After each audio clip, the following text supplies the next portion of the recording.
সপ্তাহের শুরুতেই ভারতীয়দের সুখবর দিয়েছেন দেশটির প্রধানমন্ত্রী নরেন্দ্র মোদী। ২১ সেপ্টেম্বর মহালয়ার বিকালে জাতির উদ্দেশ্যে দেওয়া ভাষণে তিনি বলেন, ২২ সেপ্টেম্বরই কার্যকর হচ্ছে নতুন জিএসটি কাঠামো। সরকার এর নাম দিয়েছে জিএসটি 2.0। প্রধানমন্ত্রী একে আখ্যা দিয়েছেন সঞ্চয় উৎসব। ব্রিটিশ সংবাদ সংস্থা বিবিসি এর প্রতিবেদনের আলোকে এই বিষয় সম্পর্কে বিস্তারিত জানাবো আমরা। সঙ্গে আছি Tamanna Khandakar. Walton is a global brand. World class innovation নিয়ে ওয়ালটন এখন দেশের সীমানা পেরিয়ে পৌঁছে গিয়েছে 50টিরও বেশি দেশে। ওয়ালটন, ঘরে ঘরে বিশ্বজুড়ে।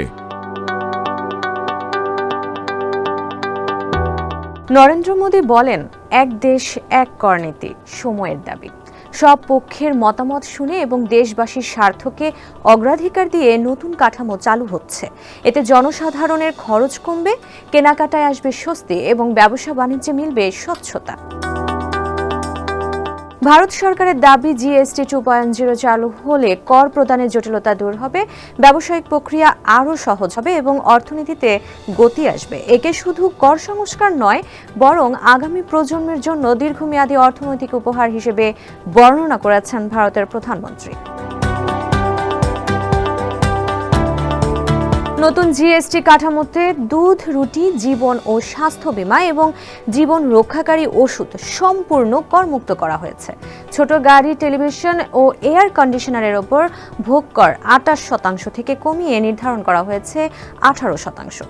চুলের জন্য ব্যবহৃত তেল, সাবান, শ্যাম্পুর মতো সাধারণ পণ্যের নতুন কর হার মাত্র 5%। তবে $29 বেশি দামের পোশাকে জিএসটি 18% উপরে থাকবে, যা বিয়ের পোশাকের বাজারে প্রভাব ফেলতে পারে।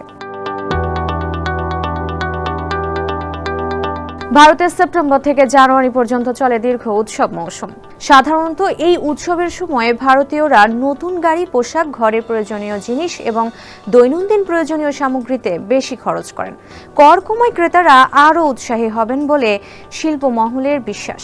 প্যাকেজজাত খাদ্য ও পোশাক প্রস্তুতকারকরা বলছেন, বার্ষিক বিক্রির বড় অংশ এই সময়ে আসে এবং কর ছাড় এই বিক্রির গতি আরও বাড়াতে সাহায্য করবে। অর্থনীতিবিদদের মতে, জিএসটি কমানোর ফলে বাজারে চাহিদা আরও বাড়বে। এতে যুক্তরাষ্ট্রের আরোপ করা 50% শুল্কের প্রভাব কিছুটা কমবে, আর মানুষের হাতে খরচ করার মতো অর্থও বাড়বে। ফলে দেশীয় অর্থনীতি আবারও গতিশীল হবে।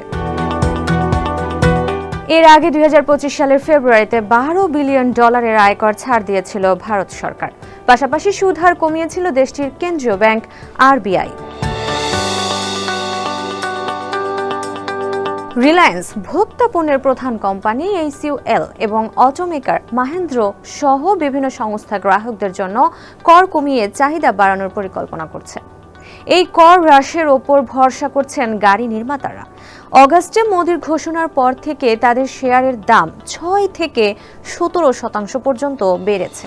অন্যদিকে ডিলাররা জানান, তাদের অবিক্রিত স্টকে ক্রেতাদের অনুসন্ধান বেড়েছে।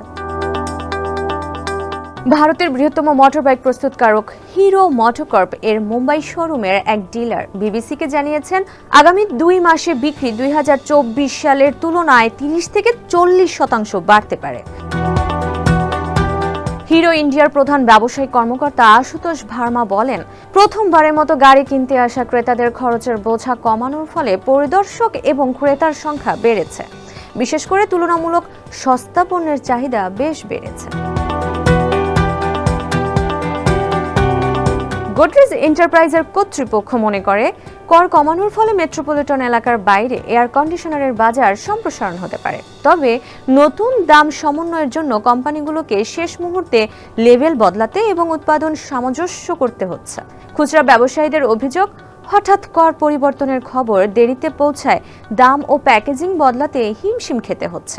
মুম্বাইয়ের ক্রফোর্ড মার্কেটের অনেক ব্যবসায়ী এখনও নতুন স্ল্যাব সম্পর্কে জানেন না। কেউ কেউ আবার এ নিয়ে বিভ্রান্ত হয়ে পড়েছেন। বিয়ের পোশাকের বাজারের চিত্রটা ঠিক উল্টো।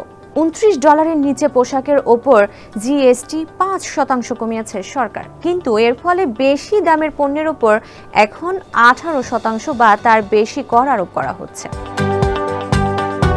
বিয়ের পোশাক সাধারণত $29 কম নয়, অর্থাৎ বিয়ের পোশাকের দোকানগুলোর প্রায় প্রতিটি পোশাকের ওপর উচ্চ কর পড়বে।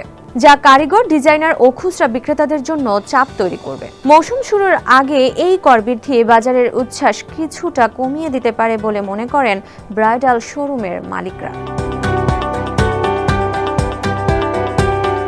ক্রিসিল রেটিংস লিমিটেড এর তথ্য অনুযায়ী কর কমায় একজন গড় ভোক্তার মাসিক ব্যয়ের 1/3 সাশ্রয় হতে পারে।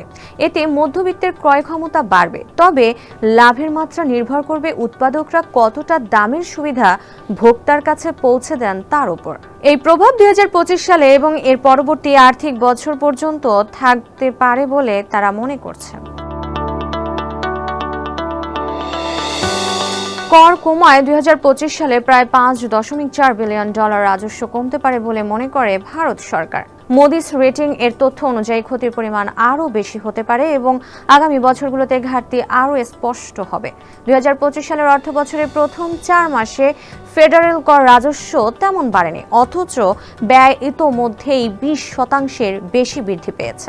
ফলে বড় অবকাঠামো প্রকল্পে ব্যয় কমার আশঙ্কায় আছেন অর্থনীতিবিদরা।